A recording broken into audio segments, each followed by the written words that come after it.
Então, hoje nós vamos falar como arranjar os materiais estruturados para atender cada aluno.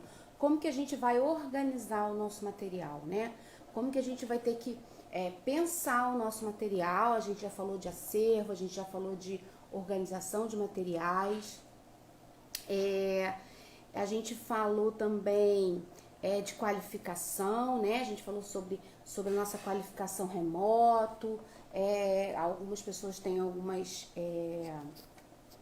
resistências quanto a isso, né? A compra de materiais pela internet, a compra de cursos pela internet, fazer os cursos online. Acho que a didática, a forma de fazer é mais complicado, enfim. E aí, hoje, a gente vai falar sobre os arranjos, né, que a gente precisa fazer, como que a gente precisa tá aí arrumando, vamos dizer assim, né, os nossos materiais, segundo o planejamento, segundo o programa de ensino de cada aluno nosso, tá bom? Segundo o PEI, né? Então, a gente vai tá falando sobre essa questão hoje, né? Como que a gente vai fazer isso? Como que a gente vai arranjar, arrumar, né, os nossos materiais para que a gente possa ter um trabalho eficiente. Em primeiro lugar, né, vou me apresentar aqui, para quem não me conhece, sou Marta Bistene, psicopedagoga, especialista em educação especial. E a gente tem essa live, né, nós estamos tendo essa live nessas 2 semanas. Sexta-feira a gente termina, né, o nosso plano de 2 semanas de live, que na verdade é um programa, né, uma antecipação, é um aquecimento para a nossa semana do material estruturado. Como fazer o seu aluno com deficiência aprender, que vai acontecer do dia 22 ao dia 26 de maio, de março, né, agora, nessa semana que vem. E são aulas que a gente vai tratar também dessas questões, né? Sobre aprendizado, sobre inclusão, sobre materiais estruturados, sobre o ensino estruturado, o que é isso, o que é ensino estruturado. Ensino estruturado é só uma metodologia ou o ensino estruturado é uma metodologia que a gente consegue operacionar ele de formas diferentes, né? A gente conhece alguns sistemas estruturados, como o sistema positivo, tem tantos sistemas, né, educacionais aí em forma de ensino estruturado. Tem algumas metodologias que utilizam a metodologia do ensino estruturado. Então, o que é isso, né? A gente, como profissional, a gente pode utilizar esse ensino estruturado como metodologia, como a gente organiza o nosso, né? Então, é sobre isso que a gente vai falar hoje, tá bom? Então, vamos lá. Eu sou Marta Bistene, psicopedagoga e professora de educação especial. Bem, quando a gente já falou de avaliação, a importância da avaliação, né? A importância da gente conhecer alguns conteúdos para que a gente possa ter essa ferramenta, né? Eu já mostrei aqui no começo da semana como que a gente, quais são os conteúdos, quais são as informações, os protocolos, como que a gente pode estudar a avaliação. E avaliação, assim, gente, não há intervenção sem avaliação. Eu não posso adaptar sem avaliação, né? Eu não posso conversar com um pai e dizer, olha, esse é o caminho que eu vou percorrer, essa é a forma que eu vou agir com o seu filho, sem que eu tenha essa avaliação em mãos. Então, é importante que a gente tenha esse domínio avaliativo, né, com os nossos alunos, que a gente conheça protocolos avaliativos, que a gente entenda quais são os marcos do desenvolvimento de uma criança, né? Para que a gente possa, então, avaliar essa criança. Se eu não sei quais são os marcos, como que eu vou avaliar a criança? Como que eu vou falar que a criança está com desenvolvimento adequado à sua idade ou não? Então, não tem como. Eu tenho que avaliar para eu poder saber. E essa avaliação passa aí por um conjunto, né, de habilidades minha como profissional que possam me dar respaldo para essas avaliações. E a gente precisa saber também quais são os profissionais que a gente vai encaminhar essas crianças, né? O que elas precisam, né? Muitas vezes as mães procuram logo um psicopedagogo, que é o profissional que está mais próximo, né, da escola. Então, geralmente, o aluno ele vai procurar uma psicopedagoga e a psicopedagoga vai encaminhar, então vai ordenar aí, vai organizar a vida dessa criança quanto aos encaminhamentos. Então, olha, ele precisa de uma avaliação neurológica, ele precisa de uma avaliação psicológica, ele precisa de testes neuropsicológicos. Então, você vai organizando, né? Você vai orientando os pais por aonde caminhar. Então, é importante que a gente saiba quais são esses profissionais também, né?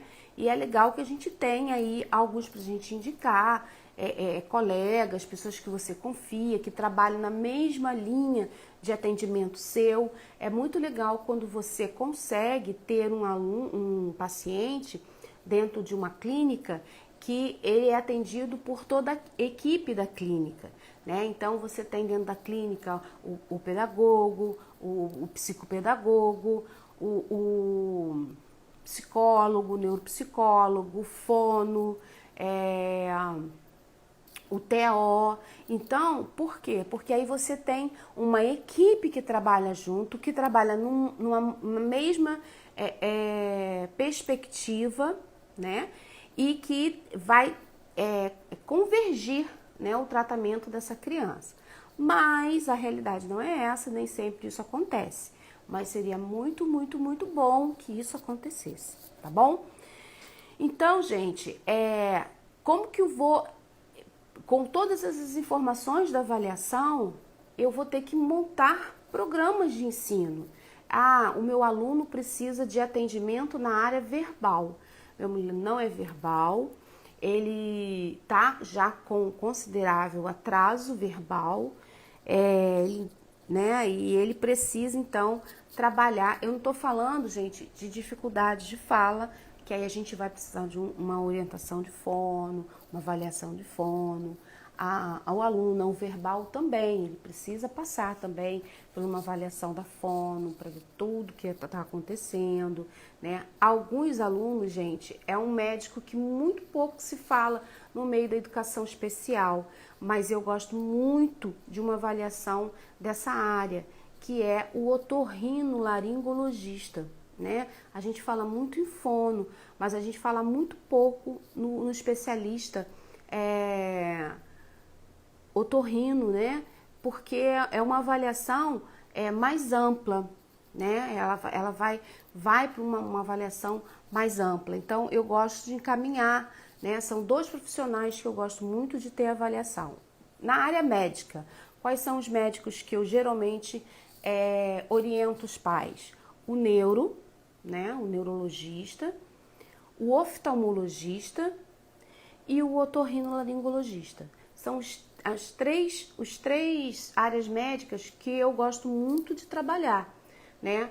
E também a psiquiatria. Eu gosto muito quando a gente consegue, é um pouco mais difícil, mas quando a gente consegue um médico que ele é um neuropsiquiatra infantil, falando da fase infantil, né? Então, eu gosto muito desse tipo de avaliação, né? Orientar os pais e quebrar esse mito da psiquiatria, né? Que só quem é maluco que vá num psiquiatra, né? Não é isso. Eu digo que o psiquiatra, a área psiquiátrica, a área neurológica, ela teria que ter tanta importância na nossa vida, então, na vida de todo mundo, né? Assim como a mulher procura o ginecologista, assim como a pessoa que está com problema cardíaco procura o cardiologista, né? E assim vai, né? A pessoa diabética procura o endocrinologista. E a gente deveria fazer avaliações psiquiátricas e neurológicas ao longo da nossa vida, né? Porque a gente está tratando da nossa máquina, né? Principal, né? Que é nosso cérebro, que é né? A questão que comanda toda a nossa vida, todos os nossos pensamentos. Aí vai depender da corrente que pense, né? Então, mas a nossa mente, nosso pensamento, nosso psicológico, nossas estruturas, né? As nossas estruturas neurais, gente, principalmente. Então, eu gosto desses 3 profissionais, tá? É o neuropsiquiatra, o otorrino-laringologista e o oftalmo, principal. Então, vamos dizer que nós já passamos aí por todas as avaliações e chega no nosso consultório tudo prontinho para a gente poder aí colocar a mão na massa e começar as nossas intervenções com essa criança, né? Como que a gente vai começar? Então, ela já vai vir com uma avaliação, a gente já vai saber, com um diagnóstico, nós vamos fazer uma avaliação para a gente ver como que a gente vai operacionalizar todas essas informações, como que nós vamos montar os nossos programas de ensino, o que essa criança precisa. Então, isso tudo é arranjar, né? É arrumar a casa, se preparar tecnicamente para que a gente possa atender essa criança. Então, a gente precisa aí de alguns apoios, né? A gente primeiro precisa montar os protocolos de atendimento, a gente precisa ter as fichas de registro. E isso, gente, hoje a gente tem muitos livros em várias áreas que podem fazer isso, né? Que podem estar conosco aí, nos auxiliando. Gente, eu falo um pouco dessa área, mas eu vou passar a falar mais, né? Porque às vezes eu não falo porque eu esqueço. Mas, gente, eu não fui no Amapá ainda, tá? Não fui. Eu não ministrei aula lá, não. É a Clácia. Não, Clácia, eu não ministrei, não. Eu já ministrei no Tocantins, já ministrei em Minas Gerais, em alguns estados, assim, mas lá no Amapá, não, tá? Gente, bom dia a todo mundo que tá entrando aí, quem já entrou, tá bom? Então, vamos lá. Então, gente, então eu vou falar de uma área aqui que que eu pouco falo, mas eu vou passar a falar mais, que é a área da supervisão. É importante que todo profissional tenha um supervisor, né? Que ele tenha uma pessoa que supervisione o trabalho dele e que ele pode contar como apoio, né? Numa dificuldade, para saber se está indo no caminho certo, se a gente está operacionalizando as coisas de forma correta, se os registros que a gente está fazendo, o outro profissional vai entender. Qual é o problema qual é o problema não, né? O porquê, gente, a gente registrar os nossos atendimentos, porque é importante que esses registros eles sejam entendidos por outros profissionais. Então, se eu tenho um paciente, eu estou fazendo um programa com ele, eu estou fazendo atendimentos, intervenções com ele, eu preciso que outros profissionais possam estar, assim, como eu vou falar? Possam compreender o momento daquela criança, para que ele continue. Vamos dizer que você não possa mais atender aquela criança vá para outro estado, que aconteça alguma coisa com você pare de atender aquela criança. O protocolo daquela criança, a pasta de intervenção daquela criança, é importante que o outro profissional tenha acesso, para que ele continue da onde a gente parou, tá bom? Então, é importante que a gente tenha esses registros muito bem organizados, tá? Não é fácil, eu não gosto muito assim, ficar, tudo é fácil. Não é fácil, não é, gente. É uma disciplina que você tem que ter. Às vezes você fica meio, né, naquela coisa assim de hoje não deu para fazer, mas não dá, a gente tem que fazer, é algo que você tem que registrar, que você tem que ter tudo organizadinho para a gente poder conseguir atingir aí os nossos objetivos com os nossos alunos, tá bom? Então vamos lá. A gente vai falar, na verdade, um pouquinho sobre a organização de materiais, como que a gente vai organizar os nossos materiais para que a gente possa atender. Mas antes dos materiais, não tem como a gente não pensar nos nossos protocolos, tá? E aí eu vou falar um pouquinho nesses protocolos, não é protocolo, né? Nossas fichas de registro. Eu vou falar nessas fichas de registro e vou indicar algumas coisas legais para vocês como base. Eu tô devendo para vocês, gente, fotos dos livros que eu vou falando aqui. Mas tudo é tecnologia. Eu fui postar as minhas fotos, mas ficou uma qualidade muito ruim. Então, eu tive que comprar um produto, comprar um programinha para a gente poder ter qualidade aí, tá? Então, vocês calmam um pouquinho que eu vou colocar lá no Instagram os livros que eu tô falando aqui com as indicações direitinho para vocês, tá bom? Isso mesmo, né? A Rita tá falando. A importância do registro é ter um embasamento de como a criança entrou também, um referencial de como ela entrou e como ela está, e até mesmo se algo acontecer, é uma prova palpável que temos. Seria isso?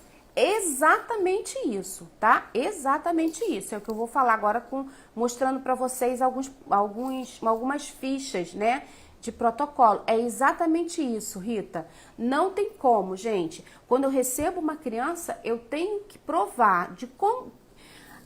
Vamos lá, não é provar. Eu tenho que ter um referencial de início, de meio e de fim. Quando a gente fala em PEI, a gente fala em um documento flexível de orientação do que a gente está fazendo, do que aquela criança precisa, certo? E o PEI, ele não é uma coisa rígida, ele é flexível. E os nossos registros que vão dar essa vida ao PEI. Os nossos registros que vão levar a gente a um propósito de como o nosso aluno tá aprendendo, qual é o ritmo de aprendizado daquela criança, né? Como que ela entrou? Olha, ela não tinha contato visual. A partir do momento que eu trabalhei, que eu implementei um programa de habilidades visuais, de contato visual, ela começou a me olhar por 1 segundo, por 2 segundos. Hoje ela já faz interação. Eu tô com um caso de um aluno autista que ele não tinha interação visual nenhuma. Nós já passamos por um plano de contato visual, né? E é muito legal, gente, porque assim, a gente vê como que o contato visual é importante para outros desenvolvimentos, né? Para outras, o próprio aprendizado da criança. Então, ela não tinha esse contato visual. Então, a partir do momento que ela passou a ter o contato visual, ela consegue rastrear alguns comandos, ela consegue... Os materiais, né? A gente dá o comando, ela já consegue rastrear, ela já faz esse movimento de olhar para você e olhar para o papel, que é importante para todo um processo, né? A coordenação, olho-mão dela muito, assim, melhorou muito. Semana passada, eu já falei isso aqui, mas eu quero que vocês entendam. Às vezes a gente utiliza alguns mecanismos que a gente pode achar até retrógrado, né? Não deve ser usado isso, mas a questão da cópia, né? Então eu mostrava uma fichinha para ela com uma letra ou com uma palavra, ela já olhava para a ficha e já olhava para o papel, para sinalizar no papel aonde estava aquela letra, né? E ela então pintava a letra. Então, é esse movimento de olhar, de voltar, de olhar, de voltar. Então, ele não tinha ao por 3 segundos, por 5 segundos. Então, isso é importante. É exatamente, Rita, eu vou voltar um pouquinho porque deu uma paradinha aqui. É exatamente isso, Rita. O registro, ele serve tanto para a gente poder ter esse link aí com o começo, com o meio e com o fim do meu atendimento, né? Para que eu tenha um respaldo também de atendimento, acontece alguma coisa, eu já tive que prestar relatório ao Ministério Público, porque a mãe foi denunciada pelo pai, que não fazia os tratamentos adequados à sua filha. Então, a gente precisa ter toda uma documentação para que a gente possa provar, né, que a gente está ali, a criança está ali com a gente habitualmente, que ela está tendo desenvolvimento. E até, gente, também falta de desenvolvimento. Olha, ela estagnou, ela parou aqui. Não, então eu vou ter que mudar, eu vou ter que fazer uma outra avaliação, eu vou precisar apoio de algum profissional, né, da equipe multidisciplinar, o que está acontecendo, vamos reavaliar. Então, o registro serve para isso tudo, tá bom? Para a gente saber o avanço da criança, ou se ela está estagnada, ou se ela teve um retrocesso. Poxa, ela já estava fazendo, agora não está fazendo mais. O que aconteceu? É a generalização? Ah, eu preciso trabalhar mais alguma coisa? Olha, eu trabalhei isso aqui, não foi da forma que eu precisava. Aí entra o supervisor também, tá, gente? Entra a importância do supervisor, para ele avaliar junto com você o que está acontecendo, né? E como você vai mudar, e você reprogramar o seu atendimento, ou seja, você rearranjar o seu atendimento, tá? Então é importante que a gente esteja atento a tudo isso. Bem, aqui, gente, o tempo passa muito rápido, né? Eu tenho alguns livros aqui para mostrar a vocês e já tá quase na hora já de acabar. Aqui, gente, eu vou mostrar a vocês um livro, que é um livro muito bacana. É um livro que você pode ler. O que eu fiz? Eu li ele todo, tá? Mas é um livro de consulta. É um livro que você pega um caso, é aquele livro que você vai estudar, que você vai avaliar os registros que estão aqui, né? Então, para mim, é um livro de consulta mesmo. Então, ele tem uma parte muito importante de conteúdo e tem a parte também que ele vai trabalhar, esse livro aqui, ó, que é na área verbal, tá? O ensino da fala para as pessoas com autismo. Então, ele tem aqui a parte teórica, ó, e ele tem ele tem as fichas de registro, tá? Para você organizar aqui todo o processo de aprendizado dessa criança, a evolução do aprendizado dessa criança, tá bom? Uma outra coisa, gente, que eu queria falar com vocês é que a gente pensa em aprendizado, a gente pensa tanto em conteúdo escolar, olha, tá? Então, é um livro bacana de consulta. Marta, isso aqui é um protocolo fixo? Não, né, gente? A gente pode alterar, dependendo da nossa realidade, dependendo da nossa compreensão. Eu gosto de falar sempre que eu tenho muita dificuldade, gente. Vou ser bem sincera com vocês, eu tenho muita dificuldade de compreender tabela, de compreender algumas formas de registros. Então, eu tenho que adaptar esses registros à minha compreensão.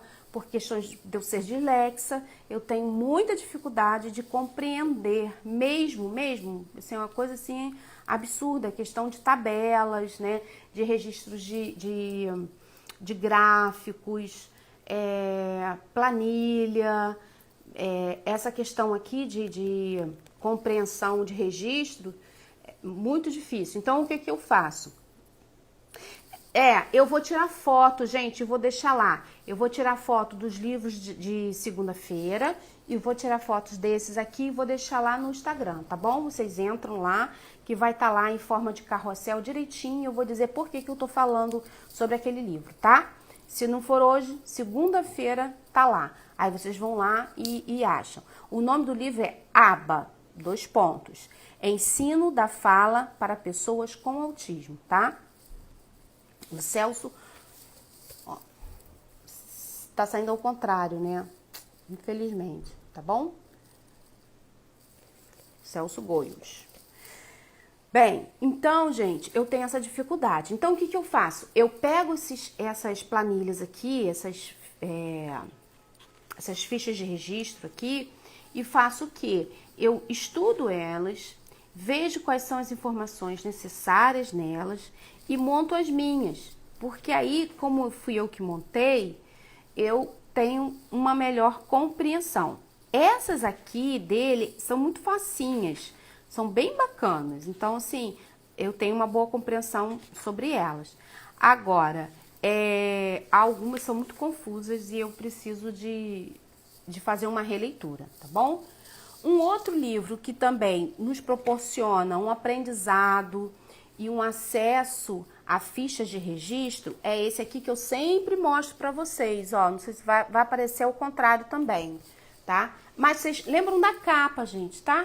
Só para poder a gente lembrar da capa aqui, que é o ensino de habilidades básicas para pessoas com autismo. Gente, é bem legal que aqui tem vários programas de habilidades básicas que é, assim, muito fácil da gente aprender e muito fácil da gente aplicar, né? Óbvio, precisamos de estudo, tá, gente? Isso aqui eu já falei para vocês. Não é a gente pegar uma ficha de registro e preencher. A gente tem que saber por que a gente está preenchendo aquilo ali, como preencher e para quê, né? É esse para quê que é importante pro aprendizado da criança.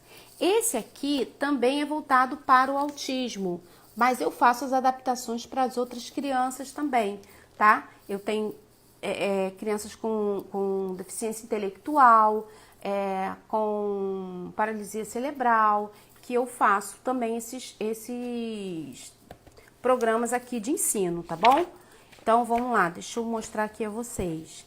Esse aqui tem hora que tem uns protocolos mais dificinhos pra mim. Pra mim, tá, gente? Não é que, isso é um difícil, não.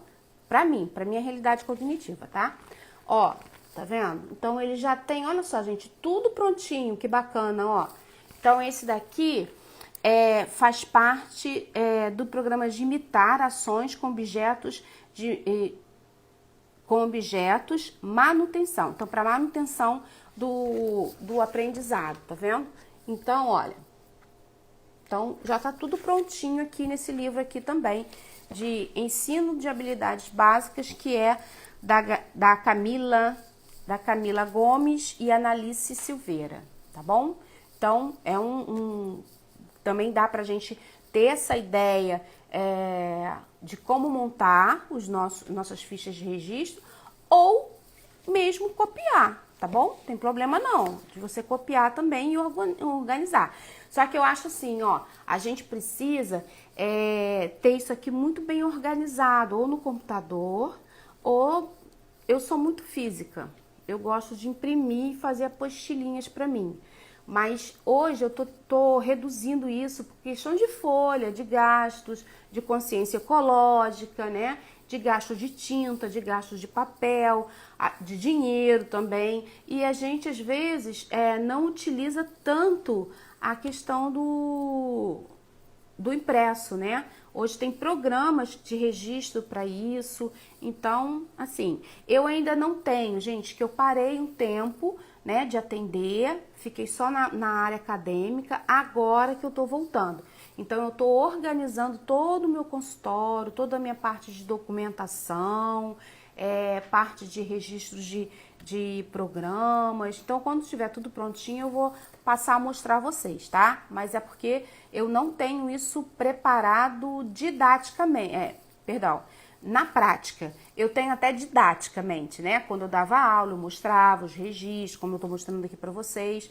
Mas na prática eu não tenho, eu estou muito desatualizada com isso. Então a gente precisa aí estar reciclando algumas coisas para poder mostrar para vocês, tá bom? Vamos lá.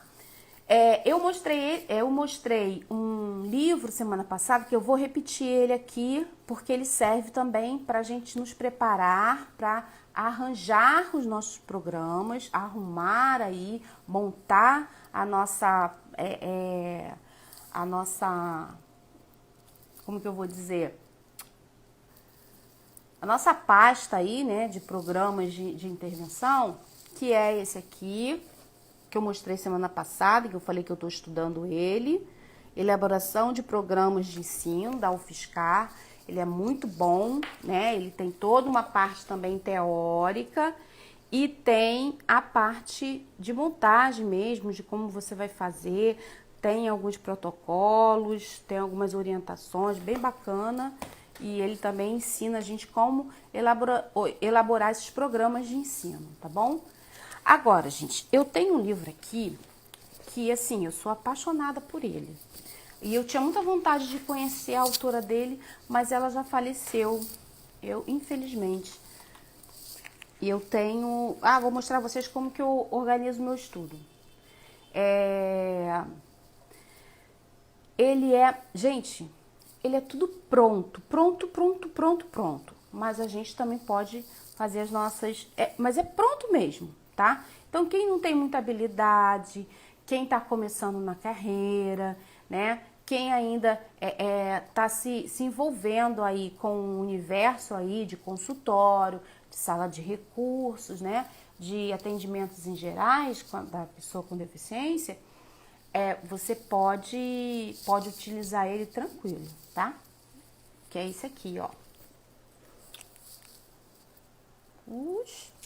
O nome dele. Vai ficar tudo a fotinho lá, tá? Tem alguns desses que já tem até lá no meu perfil, mas eu vou fazer bem arrumadinho pra vocês. Passo a passo, seu caminho, né? Guia curricular para o ensino de habilidades básicas. Esse aqui, gente, é para habilidades básicas, bem lá no comecinho, tá? Crianças autistas e com deficiência intelectual. Mas eu faço adaptações para tudo. Vamos lá, deixa eu só... Ele é mais complicado de mostrar... Porque ele... Vamos lá, tem uma área aqui que eu estou estudando e estou montando os meus protocolos, porque eu estou precisando desses protocolos aqui. Então, eu vou mostrar a vocês só para vocês entenderem como que é a coisa aqui, tá bom? Olha só. Ele vem assim, ó. Olha que lindo, gente. É muito organizado. Pra mim, que sou disléxica, nossa, ele é perfeito. Olha, não sei se vai dar pra ver tudo, vai ter que ser metade, metade. Vai ficar tortinho, tá? Então, ele vem o programa aqui todas as áreas do programa. Esse programa aqui, gente, é um programa sensorial, de percepção sensorial, tá? Então, tem a percepção visual, a percepção auditiva, tátil, olfativa e gustativa. Então, gente, é um programa completinho que você vai trabalhar com a criança. Então, eu faço meu PEI e falo que minha criança precisa de desenvolvimento na área sensório-motora. Então, eu já tenho um programa pronto aqui para a área sensorial, tá? Aí, assim, tem várias áreas. Aí, gente, olha só como que vem arrumadinho, ó. Esses aqui é que eu tô estudando. Então, ó. Então, habilidades básicas sensório-motoras, tá vendo? Vem tudo aqui. Aí vem a explicação do que é a área. E aí, aqui, cada pontinho desse daqui é um temazinho que eu coloquei pra eu poder me organizar, tá? Então, aqui tem os pré-requisitos, tem tudo jeitinho. Já é um programa prontinho, tá? Curricular.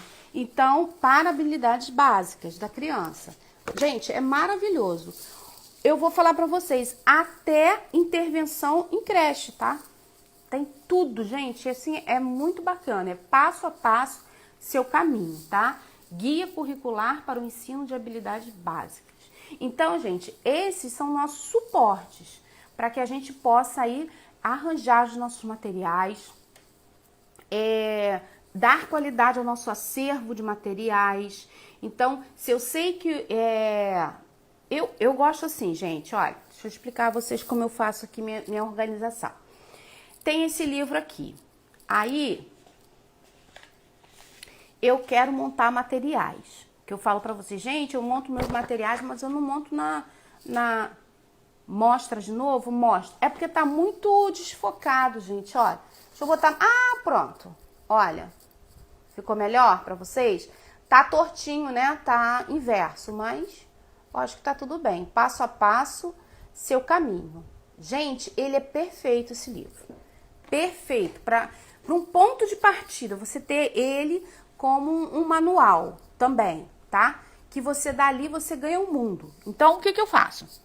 Quando eu falo pra vocês, gente, quando eu monto meus materiais, eu não monto na orelhada, não.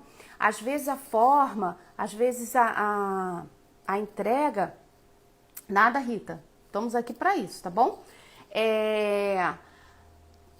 O formato, né, pode ser até parecido, mas quando eu penso na organização, por isso que nós temos os nossos kits, né? Ah, kit disso, kit daquilo,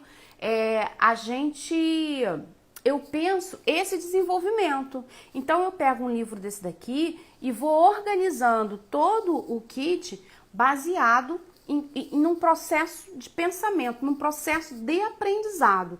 Então, como o processo de aprendizado, ele vai do menos para o mais, então você vai organizando todo o seu material, você vai arranjando o seu material dessa forma, tá?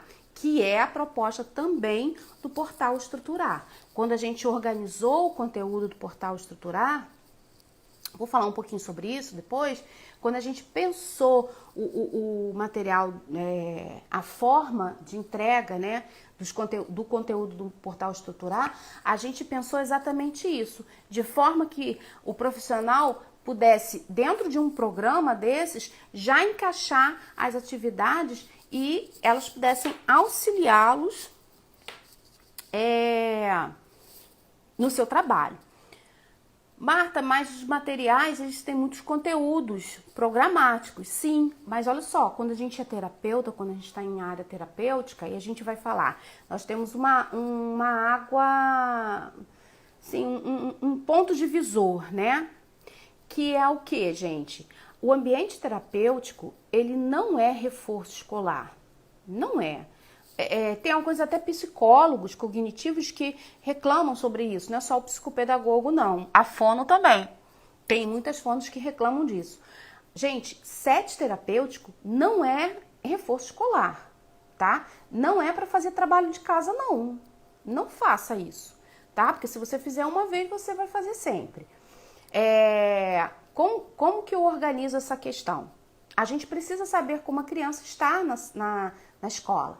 Então, uma vez por mês eu peço aos pais que me tragam um caderno. Então, pode ser de matemática, pode ser de história. Então, eu vejo a letra, eu vejo o processo de escrita dessa criança, eu vejo se tem muito erro de português, né, gráfico, como está a compreensão da matemática, como está o registro dos números.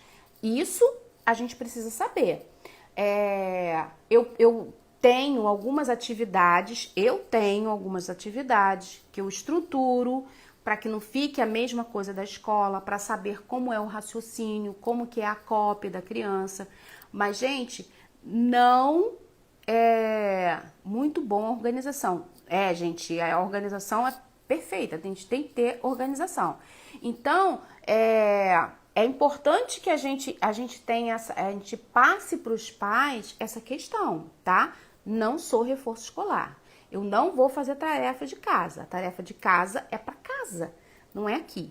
O consultório, gente, é para organizar o aprendizado da criança, mas não é para fazer trabalho de casa. A gente trabalha com a parte cognitiva dessa criança, né? A gente melhora, o foco da gente é melhorar a parte cognitiva, tá? Quando a gente fala em aprendizado escolar, de conteúdo escolar, é uma coisa. Eu faço o quê? Nós somos um estímulo, né? Não sei se é muito bem essa palavra, não. Mas nós somos um aporte para desenvolver habilidades de aprendizado. E não para dar reforço escolar.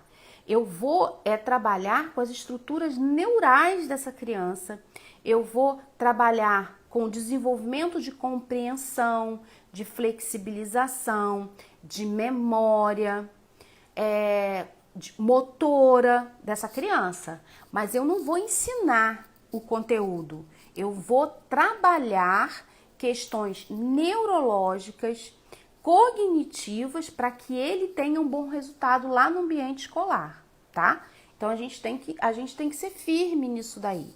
Então, quando a gente monta um programa, um currículo para essa criança, esse currículo ele tem que acontecer tanto no seu set terapêutico, você tem que mostrar ao pai, à família, como vai trabalhar em casa com essa criança e vai ter que também mostrar a escola. Então, esse vínculo do terapeuta com a escola e com a família é fundamental para a gente organizar todo o material. Então, o que eu faço com os meus materiais estruturados? Eu tenho os meus materiais estruturados de intervenção, eu tenho meus materiais estruturados de avaliação, né, que eu já mostrei aqui para vocês, uma caixinha aqui, ó, não sei se todo mundo tava também, né, na mesma live, mas aqui, ó, essa aqui é uma caixinha que eu montei, é um processo avaliativo para dislexo, né, então tem várias atividades, vou pegar aqui para vocês verem, gente, rapidinho. Eu não sei se todo mundo tava na live que eu mostrei, né, então vou mostrar de novo, tá? Ó, essa aqui é a tampa. Então, aqui é uma sondagem, tá? Não é um protocolo de avaliação, porque a gente precisa de alguns critérios para virar um protocolo. Mas é um processo avaliativo aqui. Então, são 10 atividades. Então, vamos lá. Aqui, esse aqui é o critério... Ó, um critério coordenação motora fina. Então, eu tenho aqui, ó, fichas organizadíssimas, tá vendo? De avaliação, ó. Então, coordenação motora fina. Ou seja, exercíciozinhos grafomotores, tá? Então, aí tem círculo, tem voltinhas e tal, babá, né? Então, eu vou trabalhar com a criança, desculpa. Aqui, o critério de coordenação motora fina com essa criança. Beleza. Marta, e o registro? Gente, não está aqui. Eu prometo que eu mostro para vocês. É critério 10, esquerda e direita, que é lateralidade. Então, aqui, ó, é um critériozinho organizado, ó.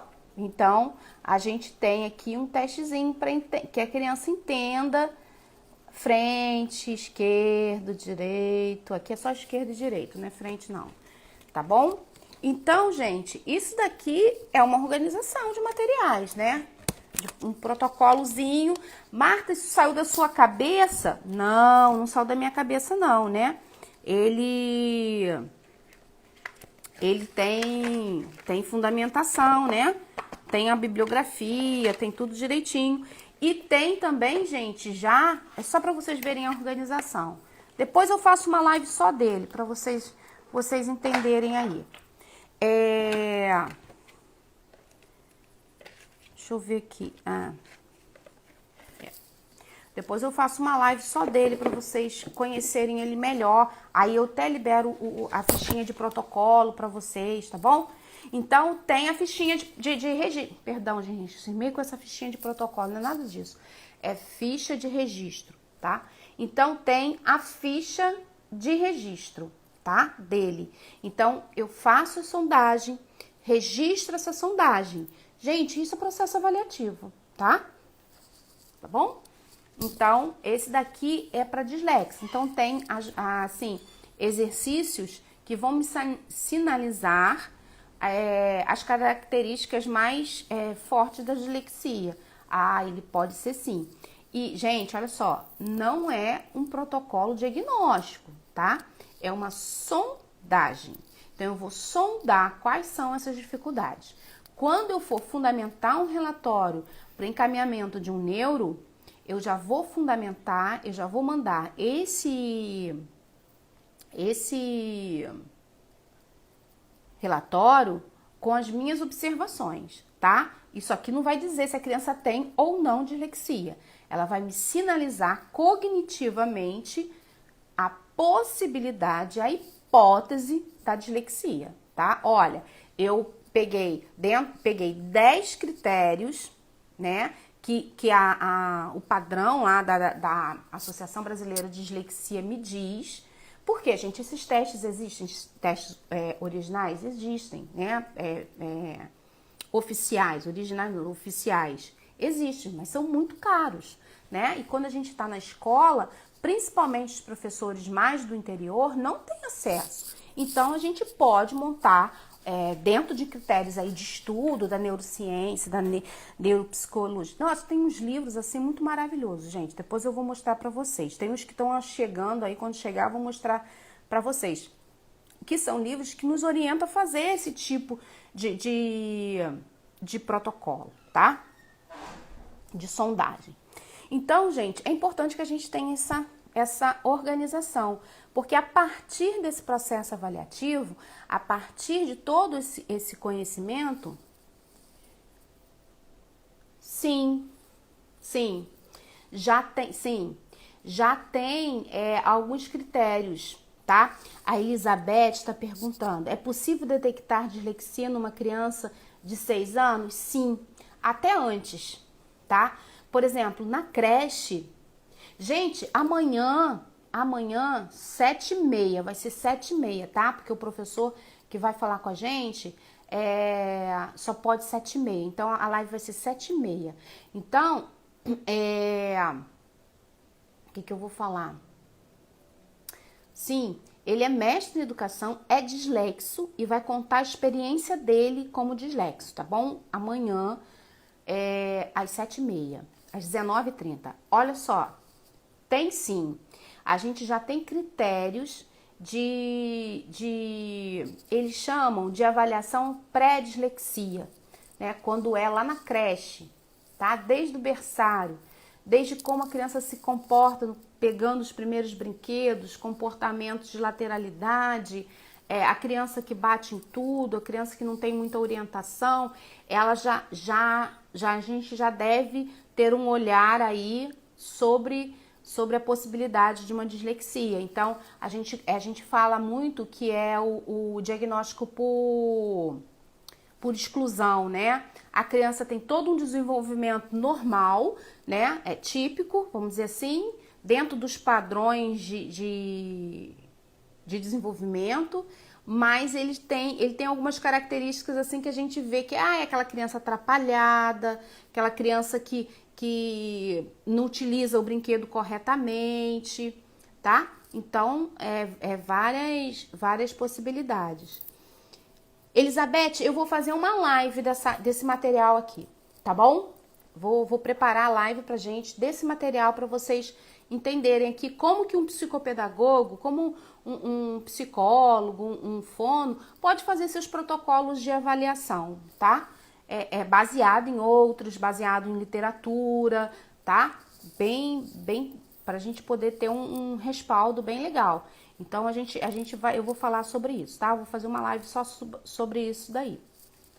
Então, gente, vamos lá. Então a gente precisa estudar, a gente precisa ter um supervisor, a gente precisa organizar os nossos atendimentos, porque a gente precisa organizar os nossos materiais, tá? Então, quando a gente prepara o material estruturado, quando a gente prepara todo um caminho de aprendizado para os nossos alunos, a gente precisa ter respaldo científico, a gente precisa estar trabalhando dentro de evidências científicas, tá bom? Eu tô me olhando aqui, gente, eu tô com a cara do meu irmão.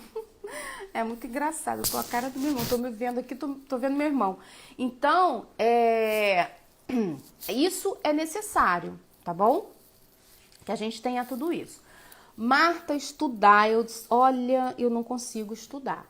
Gente, para mim estudar é muito complexo, porque eu tenho dentro da minha cabeça, assim, para eu estudar, eu preciso ter tudo escrito. Só que eu não consigo escrever, né? Eu não tenho essa habilidade de fazer, como que eu vou falar? De registrar as coisas. Eu sou muito auditiva, eu escuto, eu gravo, eu monto muito mapa mental, mas sabe, eu queria ter essa habilidade. Tem gente que faz resumo, que, nossa, eu acho tudo muito lindo isso, mas eu não consigo não, gente. Mas eu tento, é importante que a gente se organize, tá bom? E aí, gente, a gente vai pensar assim, ó, eu sei o caminho certo, mas eu tenho o meu padrão, eu posso me organizar dentro desse padrão que eu quero, mas utilizando as minhas habilidades, senão a gente pira na batatinha, né? Então, as pessoas que têm aí um canal de aprendizado auditivo, aproveita ao máximo isso daí. Quem tem o visual, vai no visual, gente. Qualifica esse seu canal de aprendizado, tá bom? Eu sou muito auditiva, então eu qualifico muito minha audição. Eu consigo separar falas importantes de falas não tão importantes para mim, né? Então eu criei algumas habilidades que minimiza a fala da pessoa, né? Que eu tenho foco em pontos que ela vai falar. Eu tenho muita observação labial, o que a pessoa, sei lá, parece que eu consigo fazer a leitura antecipada do que a pessoa vai fazer. Isso meu cérebro já vai trabalhando, já vai associando essas informações a outras. Então eu tenho toda uma habilidade aí auditiva. Quem tem mais visual, não perca isso, não pire, né? Se organize então para você ter todas essas informações visuais bacana para você, tá? Tem algumas pessoas que precisa somar o visual, precisa somar o auditivo, né? A escrita, para poder guardar mais conteúdos. Mas o que eu faço, gente? Eu organizo o livro. Esse aqui eu ainda não consegui fazer o resumo, olha. Tá vendo? Tem esse livro aqui. Então, eu faço um bloquinho de anotações. Vamos para trás aqui para ficar pequenininho. Ó, eu faço um bloquinho de anotações com a capa do livro, que é o meu fichamento, tá bom? Esse aqui, como ele tem muito... Como que eu vou dizer? Muita ficha de registro, eu ainda não consigo fazer um resumo dele. Ele é muito poético, é lindo esse livro, tá? Aí, o que eu faço? Olha, gente, eu faço isso aqui. Uma partezinha de escrita para que eu coloque as observações e aqui para que eu crie meus mapas mentais, tá bom? Então, eu ponho as observações aqui e aqui eu crio meus mapas mentais, porque aí fica mais fácil para eu depois estudar, tá bom? Deixa eu pegar um aqui. Então, eu não tenho pressa de terminar isso não, tá, gente? Eu vou fazendo conforme... Eu vou fazendo conforme eu vou lendo, tá? Então, eu não tenho pressa alguma. Aqui tá aqui eu comecei assim, ó, o passo a passo, tá vendo? Comecei num outro bloquinho, mas aí eu organizei aqui, agora tem que passar pro outro, tá? Aqui, ó, aí tem desse aqui também, eu faço de todos, ó, tá? Gente, isso tudo é organização que vai te auxiliar aí no arranjo dos seus trabalhos, tá? De saber o que seu aluno precisa, de como que você vai organizar seus materiais, de como você vai, quais os materiais que você vai usar, tudo isso. Então, para acontecer esse arranjo, que possibilite o aprendizado dos nossos alunos, que a nossa meta é essa, né? Nosso ponto auge aqui, vamos dizer, a minha missão aqui é a gente entender. Vai ficar gravado? Perdi algumas partes da live. Vai sim, Cláudio, vai ficar gravado sim, tá? Vai ficar aqui no IGTV, tá bom? Então, gente, é importante que a gente entenda que para que eu chegue lá no meu ápice, né, na ápice do meu trabalho, que é o aprendizado da minha criança, eu preciso de ter esse caminho muito bem organizado, tá bom? Muito bem planejado. E estudo, gente, a gente tem que estudar, a gente tem que ler, a gente tem que ouvir, né? Não pense vocês que eu não ouço, não. Eu acompanho várias pessoas na internet, preciso ler muito, às vezes a gente nem tem muito tempo. Mas o que que eu faço? Ah, é ouvido, gente. Eu vou no artigo, ponho um ouvidinho aqui, vou fazendo outra coisa, eu vou ouvindo. Às vezes a gente está na cozinha, eu tô ouvindo leitura de texto, a gente vai pro banheiro, leva os textos para ficar escutando. A gente tem que fazer assim, para dar tempo de tudo, né? Mas a gente tem que se organizar para isso, tá bom, gente? Nosso tempo tá acabando aqui já de live. Então, é importante que a gente entenda isso. Então, quando eu organizo os meus materiais, quando eu organizo os kits que são avulsos, quando eu pensei a estrutura e cada dia a gente tem pensado numa melhora, né, nessa questão de entrega de conteúdo para vocês através do Portal Estruturar, eu tenho essa meta, né? A coisa tá organizada de uma forma que facilite, né, todo esse mecanismo. E um outro ponto que eu falo muito, todo material, gente, é uma base. Se a gente precisar adaptar, a gente tem que adaptar, tá? Não existe material adaptado, não gosto disso. Não existe material adaptado. O que existe são referenciais, materiais que a gente precisa ter eles prontos, mas que eles estão ali para ser adaptados, tá? Então eu tenho um conteúdo, eu tenho um bloco eu tenho, vamos dizer, um kit de leitura e escrita. Beleza, tá pronto. Olha só, mas a minha criança tem baixa visão, minha criança é cego, a minha criança é não verbal, então eu vou precisar adaptar as respostas para ele, para que ele aponte em vez dele escrever. Então, eu tenho um material base e esse material vai ser preparado para o meu aluno. Reza de todos os dias, gente, não existe adaptação sem referência para quem eu vou adaptar. Eu não posso adaptar um material se eu não conheço o meu aluno, tá bom? Se eu não avaliei meu aluno, se eu não tenho aluno, vou adaptar o material. Não dá, tá? Você tem que falar assim para sua diretora. Tem diretora, tem coordenadores que querem que a gente faça adaptação antecipada. Não dá. Fala para ela assim, não dá, desculpa, não dá. Eu tenho que conhecer meu aluno para que eu faça adaptação. Tem escolas que querem, junto com o planejamento de conteúdo, que a gente já apresente a adaptação. Não posso, não tenho pronta não, só vou aprontar isso quando o meu aluno estiver operacionalizando essas atividades aqui. Eu vou dar a atividade e vou ver como que ele vai se portar diante dessa atividade. E em cima desse comportamento dele, que eu vou fazer a minha adaptação, tá bom? Então não dá pra gente adaptar sem a gente conhecer nossos alunos.